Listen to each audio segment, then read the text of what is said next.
it? Right at the edge. Okay. Is anybody there?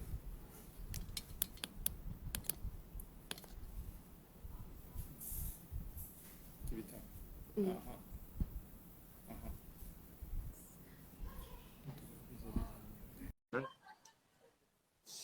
Right. Is she live with us now? So okay. Yes. Okay. Okay.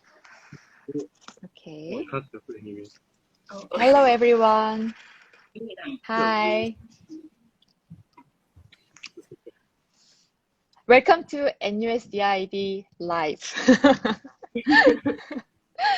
Okay, the people are coming in.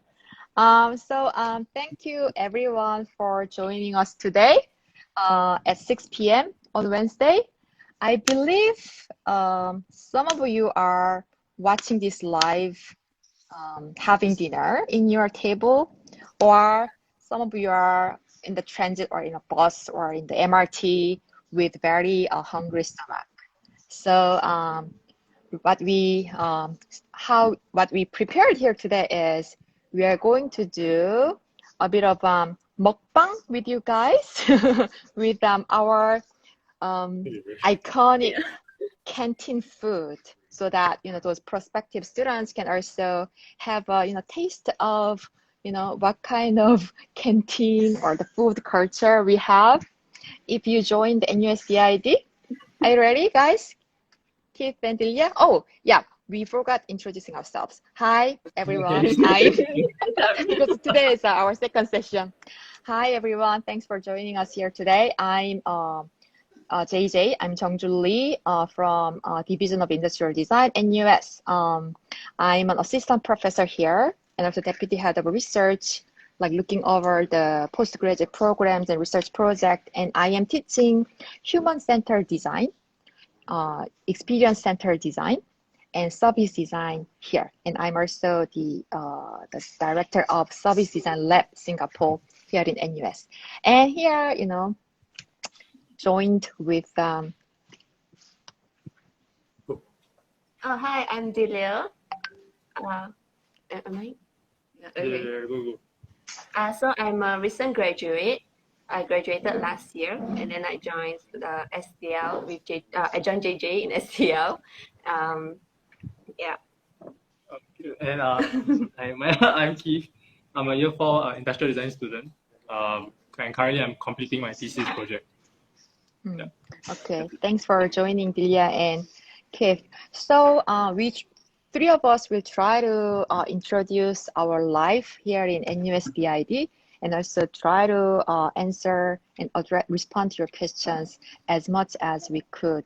And also, so Delia is a fresh graduate, so she can kind of respond to the questions, reflecting on her DID life, and also kind of, maybe also in relation to the future career path that she is thinking of.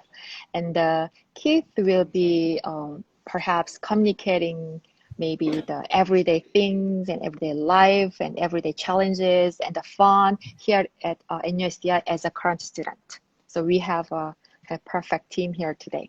So as I opened in the beginning, so with you guys, because it's 6 p.m., we try to do a bit of the small mukbang, introducing you our canteen food. And I'm originally from Korea. And Korea, we have this mukbang thing, which is quite big. I know quite many of you are also familiar with it. So here, what we have here is, I'm not sure if you can see. This is right, right. This is kue that we got from, maybe Keith and Delia, can you introduce what you have? Actually, we don't know what we have. It's just kue. We don't know what it's from the newly renovated Techno X. Yeah. Yes. With a star on top. Yes. Yeah. So between the NUS DID and the Faculty of Engineering, there is a canteen called Techno Edge. which sells technologically edgy food, and it's a recently renovated and it's very edgy environment. And then, as Delia mentioned, there is a Starbucks which just opened on the rooftop area, which you can also overview the sea and the port, and you can also get the burger and all those canteen food and this kue. So whenever we feel like our brain needs sugar, then we will just munch it. Ayun, pag-joy ko pa time. I think like what time does it open until? Oh, till I don't know. Do you know, like maybe quite almost 10 p.m., right? So basically, you can have breakfast, lunch, and dinner, and night snack. And they open on over weekends as well. Yes. Okay. We have a few questions. Mm-hmm. This is the first one. I have this one. Okay. But I'd like to actually okay, well, let's start with this one. And the question that I want to start with the name ID, whether it's misleading or not. But we had received some pre-questions, very good questions actually. Thank you for those who posted these questions, very good questions, very profound questions. Okay, so the first question by JDLKZ.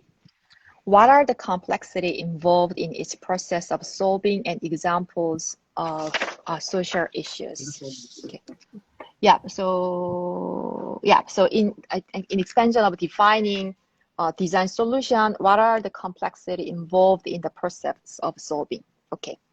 If in our teaser, I introduced design is a new problem-solving logic, which can deal with more wicked problem, not like really like easy problem that can be solved by just a technological development or something, but the wicked problem where the complex social issues are all tangled together, right? So this wicked problem is not actually even easy to define what is the problem per se, So that's why actually design thinking or design approach actually can be a potential promising alternative problem solving logic, because we are not just staying at the really like solving or analyzing problems, but we approach the problem by framing the problem areas, and then already frame the kind of possible future. Then how do we validate whether that imagined possible future is the good solution? We iterate, right? So we frame the possible solution and we put it out there. We get feedback. We quickly prototype and iterate. Then we reframe and modify and improve and tweak those solution areas by working with users and all other various stakeholders and experts involved. So that is how we frame and reframe problem area that is mirrored with solution area. So here what I want to also talk about is, because the social issue is complex, like climate change, chronic disease, like aging population, crime, vulnerable families, and those kind of things are very, very complex problems. So just the designers' mere interaction with users cannot resolve the problem, but we need a collaboration with policymakers and other decision makers, service providers, intermediaries, and also the experts in domain areas like the family problem experts or climate, like environment scientists, So we need a collaboration and a tight interaction with those stakeholders. So that's how we frame and reframe solution opportunity, and also verify our solutions and try to understand the system of a problem and deliver the solution areas. So it involves not just designer interaction, but stakeholder collaboration and the system thinking, so to say. Do you want to like add anything, Keith and Delia? I feel like I kind of answered it in a very You're very thorough. no academic a very academic way. Yeah, that's it. That's it. Yeah. Yeah. But thank you for the question, JDLKZ. And another, actually, can you Delia, open the ID course name ID question? Yeah. So Possible? actually, some questions did not manage to appear on our site, so we might just Okay. read it out verbally. Okay, sure. Yeah. So there was this question by oh yeah. Why is the course name ID when it encompasses multiple design domains? Okay, that's again very good question. Thanks for the question. Design idiot 123. Thank you for the question. Yeah, you are very right. You know, you have actually it's on it's spot on question. It's actually the ongoing discourse and the discussion within the field of design community as well. So the term industrial design has been introduced like almost a century ago, you know, to be distinguished from like fashion design or those kind of things. But design that is applied in the actual industry, right? In the companies, the product design and the that has to do with the mechanism and so on.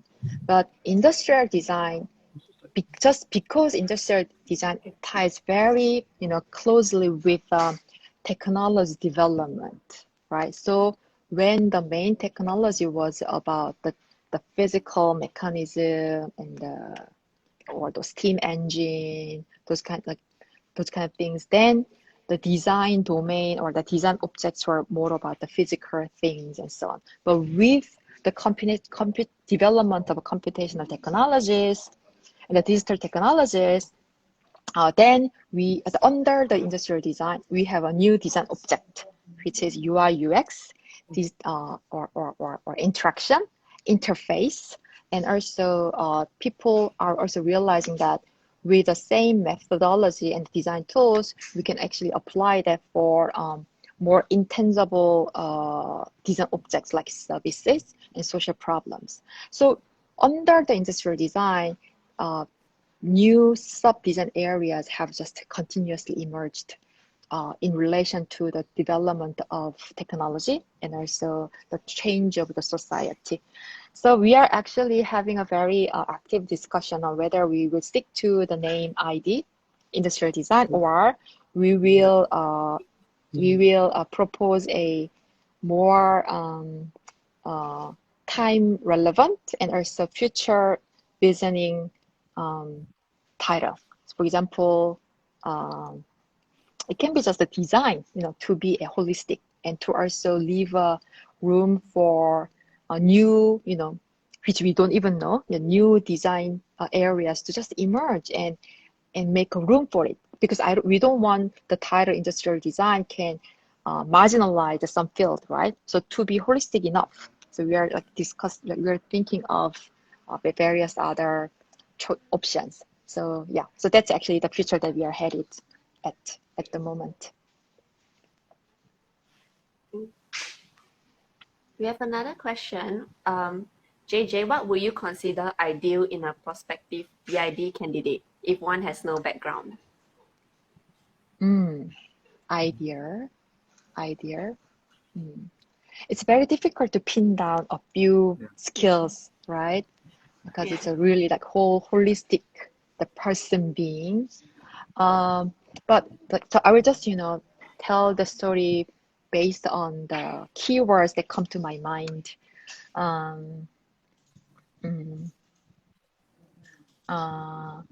One is okay, and also the character or the personality that we are looking is actually tenacity, you know.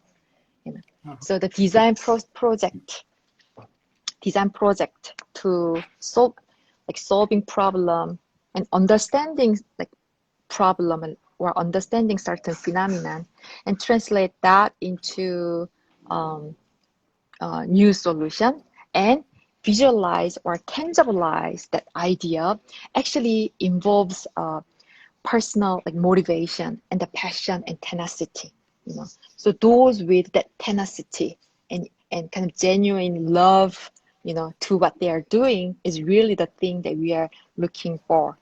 And also maybe I think like in the last session we also talked a lot about the sensitivity, you know, sensitivity in understanding what is going on, what is happening, sensitivity in approaching the phenomena with a very interesting and creative angle, and the sensitivity, sensitivity that can identify interesting problem, and sensitivity to translate that problem into a solution.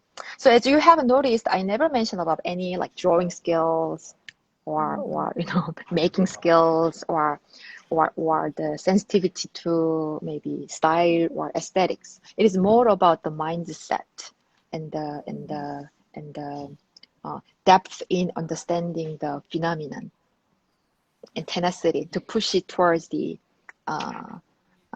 solution, the final deliverable. What do you think, Keith and Delia, based on your experience as a student? I think as a student, I come to realize it's very important for you to also to not be afraid to get your hands dirty, and that not specifically like making products or something, but specifically like just, you know, putting yourself in a very uncomfortable situation, learning new skills on your own. Because we work in a team, and sometimes your team requires someone to have a very specific skill that no one has, and so someone just needs to step up and they just need to do it. So, and that's actually how you develop yourself as well, how you improve yourself as a designer. Yeah, so I think that fearlessness when it comes to being uncomfortable, yeah, that's very important. Yeah, especially because it's very true. Like you don't have to be good in drawing, or like to have like some technical hand skills or anything like that. Because you come in, you get to learn from your teammates basically, right? And then the profs also will teach you all the necessary like foundations that you need. Yeah, and yeah, it's more of really just how you approach things, or when you approach it, and when you are in it, then keep going. Don't just like, you know, like don't be afraid to keep going. Yeah. I totally agree. And creativity, I believe that our colleague Dawn already, you know, talked about the creativity which can be actually coached and developed. So that's what we are trying to, you know, build in our students, creativity and also maybe the hands-on skills. All right. How about? So another question is, what are some common misconceptions about ID? Oh, okay. Misconceptions about ID. Yeah, I think one is all students need to draw very well. I think that's first misconception. Yeah. And the students should have an art background. That's another misconception. And the design is about making something beautiful. That's maybe also another misconception. And everybody here is very artistic, I mean, or very stylish. That's also another misconception. What would you say? Actually, the people here are more stylish. I mean, compared to other faculties, Okay. sometimes, okay, but it's not a requirement. You're not graded on your fashion choices. I feel like technically over the years, and especially like during mid-semester to end semester, the stylishness doesn't matter anymore. People come in pajamas and then it's just like so. Yeah, of course we are all cool people, but it doesn't mean that like stylish. Yeah, like Insta style, stylish.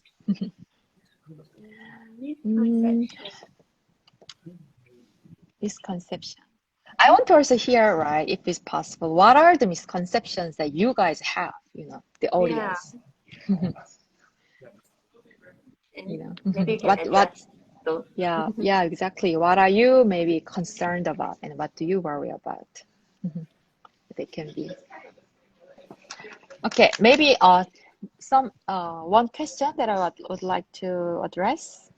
What are maybe easy one, perhaps? What are some okay, again, the JDLKZ asked, what are some examples of social issues that DID touches on?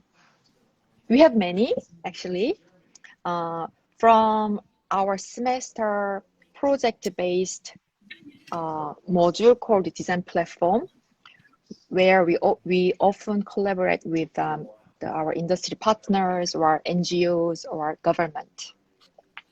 For example, and all that are not as wicked problems, or all where the UNDP, UN labels as sustainable development goals, like aging.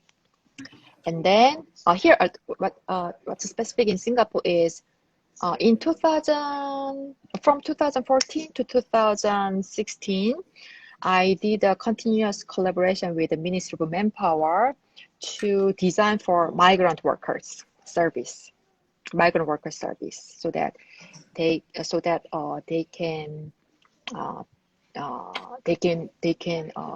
interact with the government service in a easier manner. And also we designed for more harmonious relationship between the foreign domestic worker and the family, the communication or interaction. Especially with COVID nowadays, this migrant worker, the foreign domestic worker becomes more salient social problem, and it's also very Singapore specific thing, you know. And also quite a few projects also deal with end of life, you know, like some time ago, a lot talked about design for well-being, but recently we have a new design area, new design topic, design for well-dying, you know, how to design for this end of life or the dying process or after death process in a more humane way, you know, which can cater to people's emotional needs and which can support the people in that very difficult situation. What else? And Keith is of course dealing with doing a project on community garden, Like targeting. sustainability. Yeah. Yeah, so that's actually my thesis for my final year.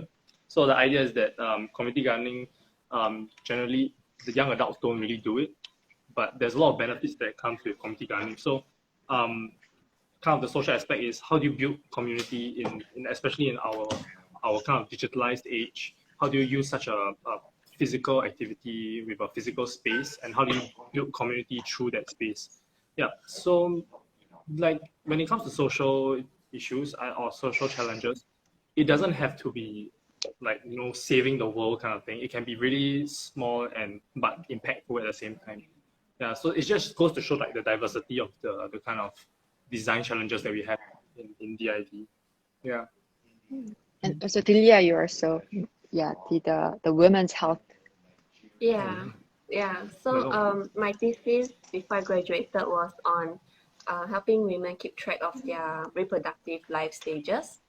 So they are to help them, to inform them how is their health currently like, which is actually a topic that is a bit more sensitive, because especially if you, I mean, in DID most of the prof are like male. So JJ is like one of the female professors that are like only female professors. Like during my time, yeah. Then so it's okay. You don't need to worry if you're doing like this kind of like more females kind of projects, social projects also, because all the profs are actually very well, well They're versed. very diverse. Yeah, they're very diverse and experienced. yeah. So these are some examples that like social issues is very wide, and you can explore your interests, like depending on like what projects you want to do, you're interested in, you can actually explore it in the different platforms and even in your final thesis year. True. And this question is actually very relevant, especially when I talk to our students or graduates working for these social problems, where the job that can contribute to society is considered very valuable and is very valued by our millennials, right? So millennials nowadays, they don't just, find a job for the money, but they really seek the values and social values. And there are like, companies and government NGOs who really deal with these social issues. Like the topics really vary. So if you go to did.nus.edu.sg, you can really look at the projects that deal with very interesting various niche social projects, like for children from vulnerable families or the climate change, recycles. JJ, how's your kueh? Yeah, I really wanted to eat. Maybe there's one question for Keith. Then let's have Keith answer it while Okay, you nice. do the mukbang of eating Yeah. your kueh. Okay, so what's the toughest mod I took in ID? Okay, now that's a loaded question though. Okay, every mod I take is tough to me because like before this I was in JC, so I had no design background. So specifically coming to ID, every mod is new, but that's by my choice as well, because sometimes some of the mods you get to choose, and I've always, like I said, put myself in kind of like that uncomfortable situation. So toughest mod, I mean my thesis in general is quite tough because you're doing it alone, and you're expected to be more, because you're year 4, so you're expected to be more thorough in your design research, your execution. It needs to be more holistic. It cannot just be too linear. It tends to spread out quite a bit, the kind of areas that you touch. So in general, thesis has been pretty tough, but it's all very interesting. Oh, it's okay. That's another prof. That's Prof. Brian Stone. Our colleague, Come to DID. yes, Come to DID. You'll love it. the Brian Stone, our associate professor Brian Stone. So Sorry, we confused you. yeah. Okay, yeah. So at conclusion, thesis is difficult. Thesis is quite tough. Okay, but so that's tough in a sense of like execution and rigor. But actually, there's also another really tough mod that I took was actually furniture design. So which I was like to say like I'm not very good at aesthetics. I'm actually quite bad at it. So when it comes to furniture and sometimes it's very form driven, it's very there's a huge emphasis on form and how it affects the use. That became quite challenging to me because I don't really know about proportions. I don't really know what is good. What is something beautiful? How do you make something beautiful in that sense, or something that is interesting to look at? So that was pretty hard. But in the end, I did pretty well for it. I think I got A-, which is pretty good. Okay, I got A- for it. Okay, so just trust the process. Tough is fine. It's all part and parcel of DID. It's fine. Yeah. You answered the thing.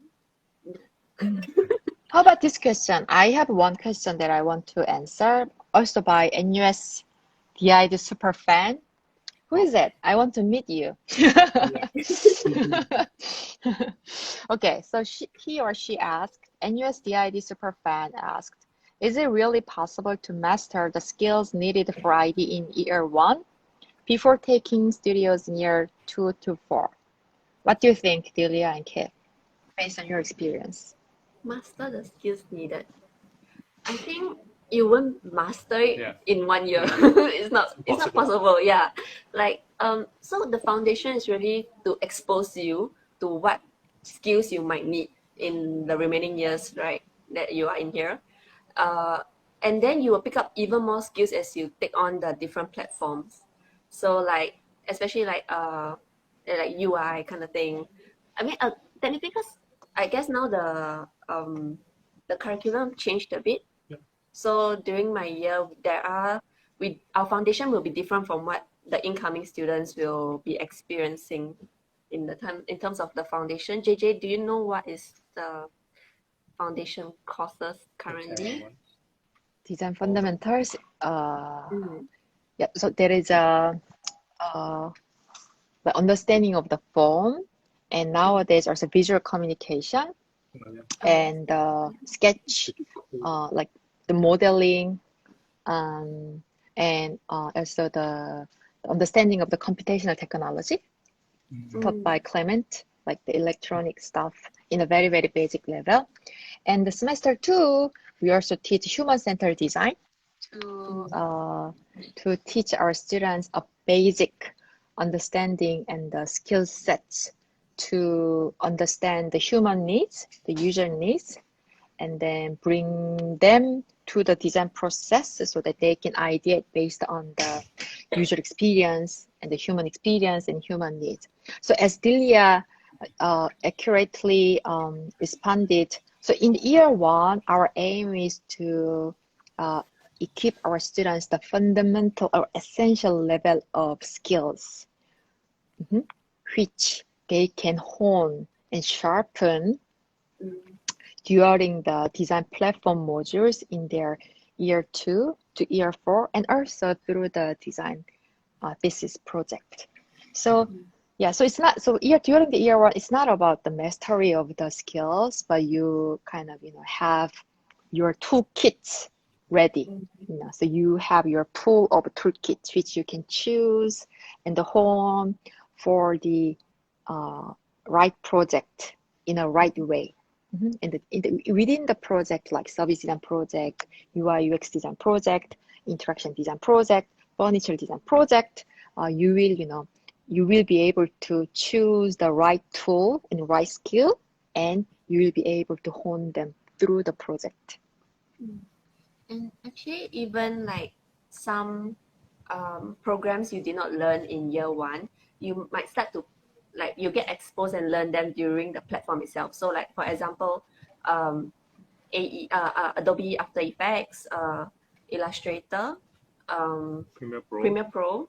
Yeah. I mean, you will learn CADing, the foundations of CADing, I think, still, Yeah, right? you do. In year 1. Yeah, and then for the rest of the programs, of course, you'll pick up through your seniors or like from others also. And then it's a bit, because in DID, in platforms, you work with seniors, and then you work with other people.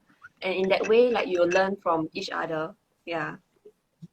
There's always an opportunity for you to learn more skills. There are also a few modules that are unrestricted, so they're not compulsory, but you can choose to take them. So, like for example, Photoshop was taught to me through another module as well. I see. Okay. Yeah, so I actually learned it through there. And I think in general, year 2 to 4, you also kind of sharpen your workflow. So you learn the skills that effectively help you complete your or execute your work without for you to waste time or anything. It's just to help you be more efficient and communicate your work a bit better. Yeah. So that's kind of what 2 to 4 also helps you do. Yeah. With the skills from year 1. Yeah.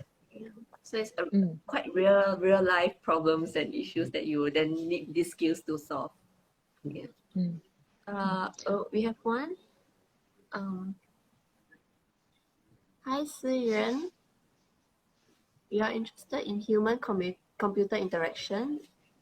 Is it possible for you to take industrial design as a major and computer science as a minor or second major? JJ, for you. Yeah.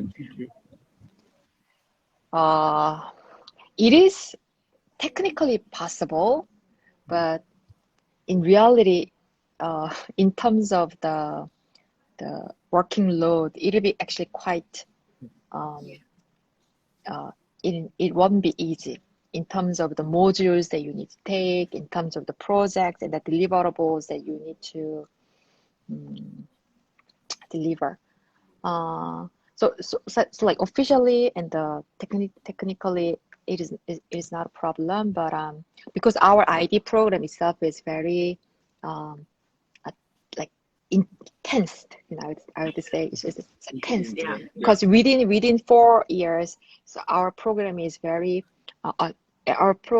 optimized to really nurture our students with the skills and sensitivity and the capability to really go through the entire design project, and maybe towards the also the further development and implementation, our program is very tensed.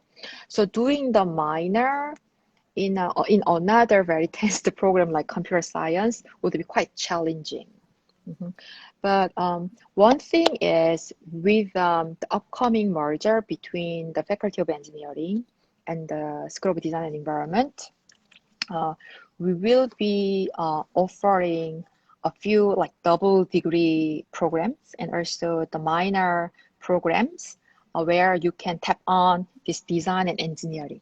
And in engineering, there is also like electronic engineering, the department where you can also learn the coding and like dealing with all this electronic component and doing the human-computer interaction.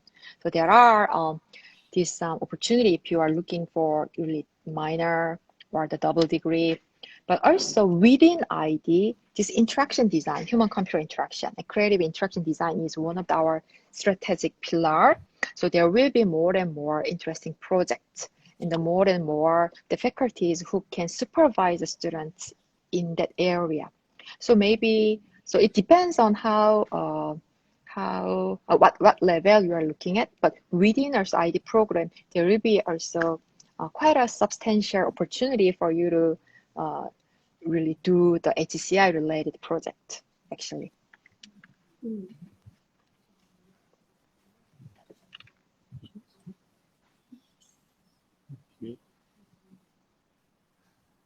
This one we can answer this. I mean, okay, yeah. So we can answer this. I see. I love this question. Go ahead. Will you answer first? No, you can go ahead. Okay. I think. Okay, actually, to be honest, imposter syndrome is quite something that some of us face here, where we feel like we may not be good enough for ID, but you actually tend to learn to cope with it. It's not that aggressive. It's not that bad, right? Yeah, okay, basically it's because most of the times you work in a team, and even if you don't work in a team, you work in studio where you have a lot of friends. So the thing is, we tend to have this culture where we kind of help each other and we learn from each other, and we do it you don't really have to like ask for a lot of help. Some people will just come up to you and like give their own advice, that kind of thing. So even if sometimes you don't feel like you're good enough, you can kind of get help from those people around you. And then it is your own part to kind of assimilate into the culture and kind of internalize the skill sets that you need. So if you know that you are lacking in a certain area, it is in our culture to kind of just pick it up ourselves. Yeah. So in general, once you hit year 4, it's not really a problem. You don't feel like you're not good enough because, I mean, you're experienced. I would say like, I mean, definitely because do you come from a design background? No, never, right? no. So we both did not come from a design background. Definitely then you'll be like, oh, you're lacking the sensitivity, you're lacking like the skills. And then you would think that, I mean, I did think that, like some of my projects I did, it was not like good enough in that sense. But then you start to realize then like, what are you good in? Yeah. In that way, because you start to realize that, oh, but I do enjoy this thing, or like I do enjoy a certain method of doing things or certain design, and then like you're like, oh yeah, then maybe it is a way of finding what you are good in, what you like to do in, kind of thing. Yeah. And then in that way, you start to, like what Keith said, you get over it. Yeah, you get over it. You get over it. Because, you realize that everyone is special and different in different ways. Actually, now that you mention it, I think by the time you reach year 4, you kind of realize what you're good at and what you're not good at already. Yes. So, personally, I feel like design is never a solo thing. It's best to work in a team. So it's always about like, as working in a team, you know what you're strong at, you know what you need help with, you know who to ask, you know what to look out for. That's what you learn by the end of the year 4. You cannot be the best at everything. It's very unlikely that you'll be able to do that. But you can get close. Yeah, definitely. You can get close. And I mean, there are people who prefer to work alone. Yeah. And that's okay too. That's cool too. Because I mean, if there are some design projects that you are good in and you know it's better to just have your own opinion in it. Yeah, you play to your strengths. Yeah, then Play to your you play strengths. to it. Yeah. Mhm. So yeah, that's it. That's a great answer. I want to add to what you guys said. So maybe as we have mentioned maybe earlier, so within industrial design or within or under this umbrella of design, there are kind of sub-design areas like product design, UI UX design, service design, medical design, and so on. Then to help our students to really discover their own design pathway and what they're good at and what they really see passion in, we designed the curriculum really to support our students to discover what design they want to do and what design they are good at. So that's where the module called design platform comes in. So every semester, we offer almost like 14 the project-based the modules that cover all those areas: service design, UI UX design, interaction design, product design, furniture design, speculative design, medical design, and so on, so that students can really take different projects and have an experience and have a really good and in-depth exposure, and they reflect and they kind of get to know what kind of design they want to do and what kind of skill sets they actually have. So the curriculum has been designed to support that way. And the family team culture here. So it's amazing to see how our students really help each other in picking up the skills and in picking up the new programs like software and so on.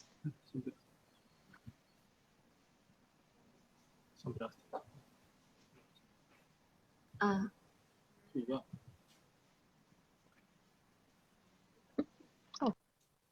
So we have a question. Do you take classes in?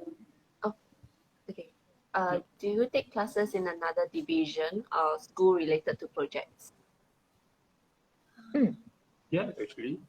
Okay, so classes from another division or another school is chosen by you specifically. So there has been quite a few cases where like people who are taking projects, they've managed to choose a project that was similar to someone else. So for example, me and my group did a project on dengue once, and one of my teammates was actually taking a module about health in Singapore, like healthcare in Singapore, and she actually learned about dengue management in Singapore as well at the same time, and that really helped in my team's project, because we then kind of knew how the system works in Singapore, what are the things, especially what are things to do with epidemiology, which is actually not something that we would learn in IB.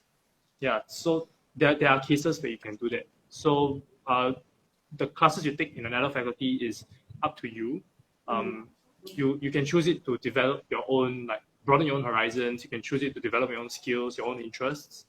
And even within this school, there are also courses that you can take to better yourself in terms of your skill sets. Yeah. Yeah. Plus, if there's UE, right? The electives that you can take. And that's a university-wide thing. It isn't a division thing. Unrestricted electives are something you do in NUS in general. Yeah, and there's also the general modules. Yeah, the general education elective. I don't know. I don't know. General modules. Yes, that general was like modules. compulsory. Yeah. Yeah. Yeah. And we are supportive for students to really to like meet the experts and to really take the really like useful courses from other departments, and we also like try to support to connect the maybe professors from other departments for students project.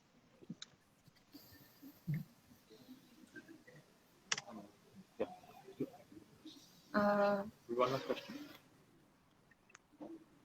JJ, do you have any questions you want to answer? I think we cover the most of the the pre-questions.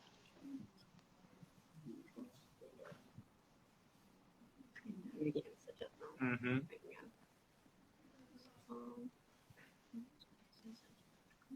Maybe, yeah, so I already, Do this.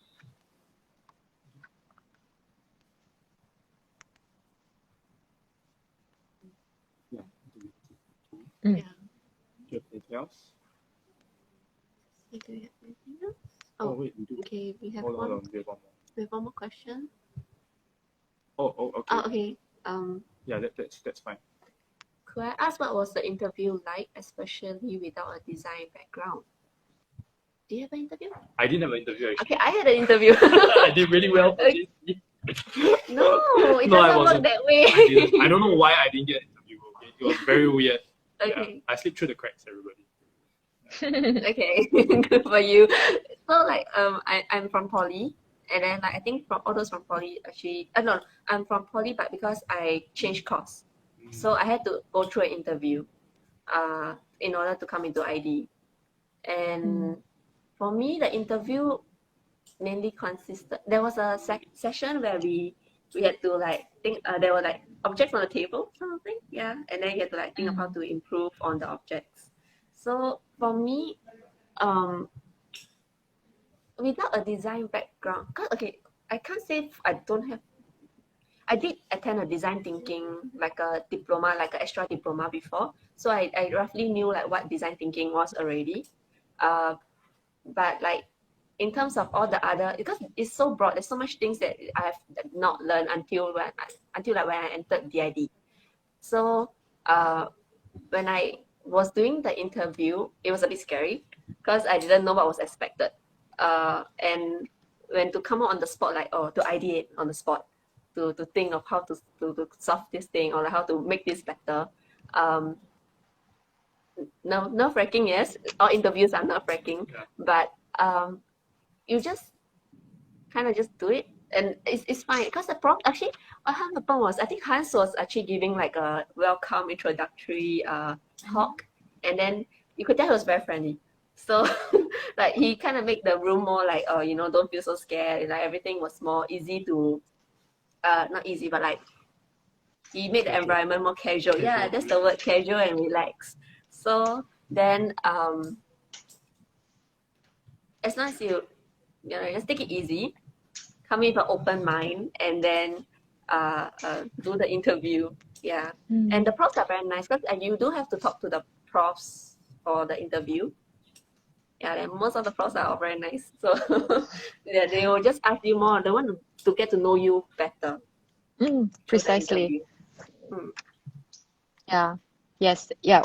We want to know what kind of person this candidate applicant is, and we also want to learn their genuine interest in our program design.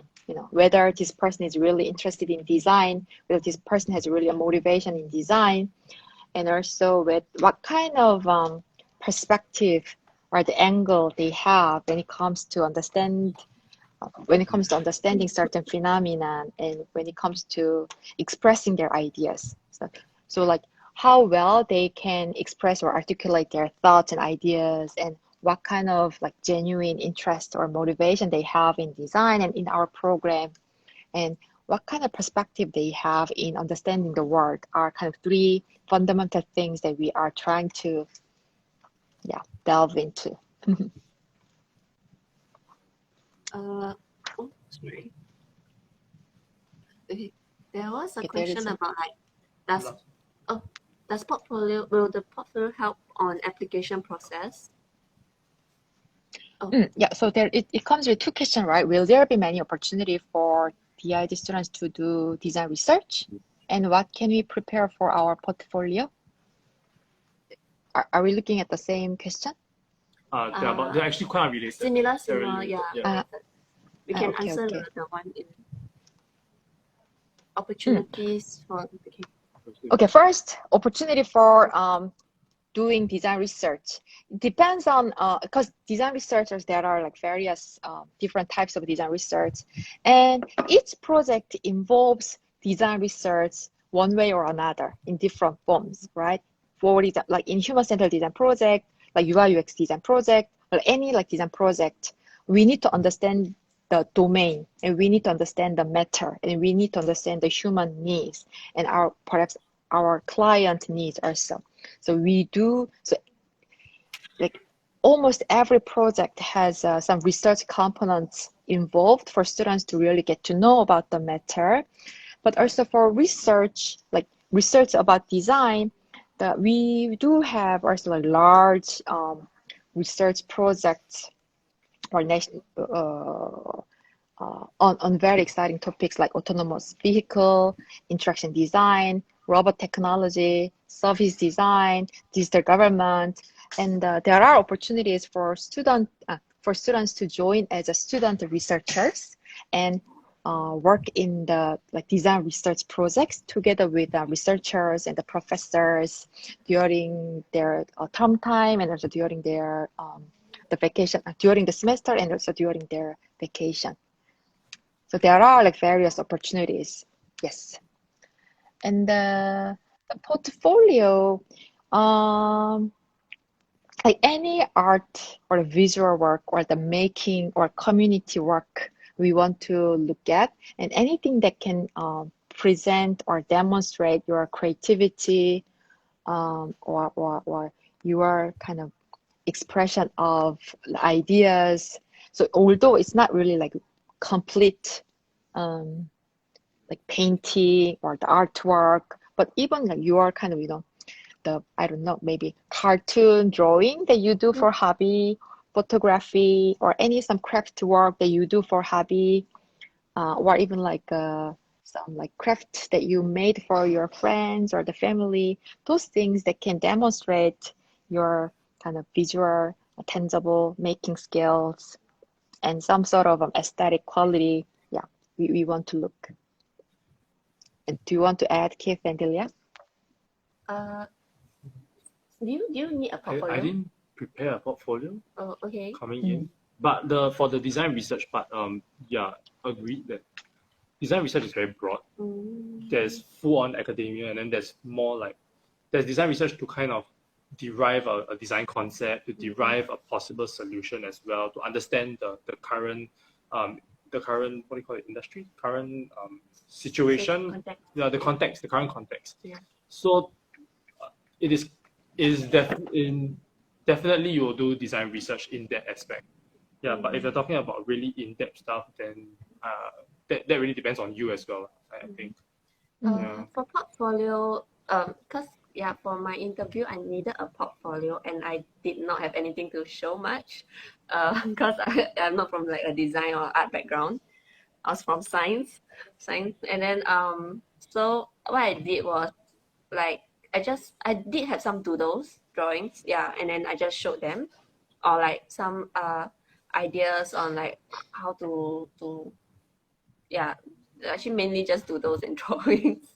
And I do know friends who actually just showed like things that they try to improve on, like some things that they did at home, and they'd be like, oh yeah, I think this like improve on the product kind of thing, and that's what they showed for their portfolio also. Yeah, so it's actually very wide, I would say. I don't think there's a exact like what you need to write, JJ. Yes. Yeah, portfolio. Yes, like it's also up to your creativity. So there isn't really a formula for the portfolio. And I'm happy to hear about this design. Okay, there is one more question. Maybe we can take it as the last question. Yeah. Has there been cases whereby students took a break during school just to do internships? Oh yeah, there is. You want it? Actually, like, because there is the exchange, pre-COVID period, there's the exchange where you can actually go overseas to the other design schools overseas to take a semester course, or you can do an internship and then map it back. So it counts as a module credit also. Yeah, so you don't actually need to take a break, but if you do want to take a break, it's also possible. You just have to discuss with the admin side. Yeah, and there's the profs. So there are cases, and also within the curriculum, we do have industry attachment, the program. So you don't need to take a break, but you can do the semester-long internship in the company and having the kind of your immediate the superior as the kind of supervisor. So through your internship, you can actually collect the credits. Yeah. So there is that sort of program, and also we have the cases whereby so you kind of participate in our industry collaboration design platform project with, for example, IBM or Philips or L'Oreal, Shiseido, and your project got selected for implementation, right? Then you get attached to that industry at the company for the one semester for you to really, be immersed in the industry and really work on the implementation of your design. So then the students can take a break and do the internship. And there's also an NOC. Mm-hmm. Is it called NOC? Yeah, Yes. NUS overseas. Yeah, so then there are students that took like 1 year off to do the NOC and then come back. And it doesn't mean because of the NOC they have to study more than 4 years, because they get to do it maps back, and also the core they get to like take more on or something like that. Yeah, so basically there's no disruption. It's all within the curriculum. Mm. So yeah, it's no extension. Yeah. Mm.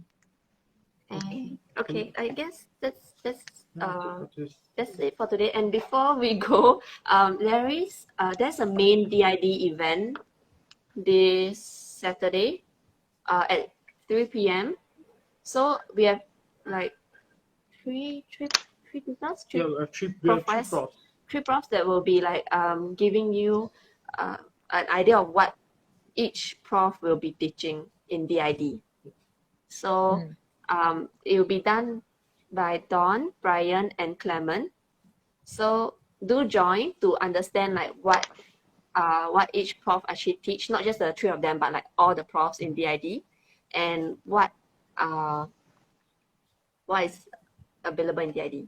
That's it, right? Yeah, and also like in terms of design thinking, what we teach and how each faculty member kind of addresses the design thinking component. Actually, maybe also in the picture of this cross-disciplinary collaboration in the education. So yeah, come and join this coming Saturday at 3 p.m., right? 3 p.m. 2 p.m. Yes, and you can join our DID Q&A Telegram group. I feel like I'm advertising. First the mukbang, and then now the and so our Telegram handle is at NUSDID. We'll be sharing the link in the comment section for you to copy. Yes. So do join us. Thank you. Yeah, so thanks for joining us today. And just maybe like one concluding remark, as we have said, under the industrial design, we have like quite a few sub-design areas that we developed to meet actually the market demand, so where the society, the areas the society and the industries want is the UI UX design, interaction design, design for healthcare, service design, product design, and critical design. So under the industrial design, there are various and different and diverse design tracks that you can join and discover or explore what kind of design you really find love in, and our faculty members have expertise in those areas. So we will be like supporting and nurturing our students to really pioneer in the industry. Do you have any concluding remark, Delia? Join us. Yes. Yeah, be one of us, be the family. So we will be right here waiting for you. You meet JJ. Yeah. Okay. Thank you again for joining us today. And come and join this coming Saturday at 3 p.m. as well. Have a great evening, everyone, and see you in August here. Yes. Bye. Bye. Okay. Just close up. Bye.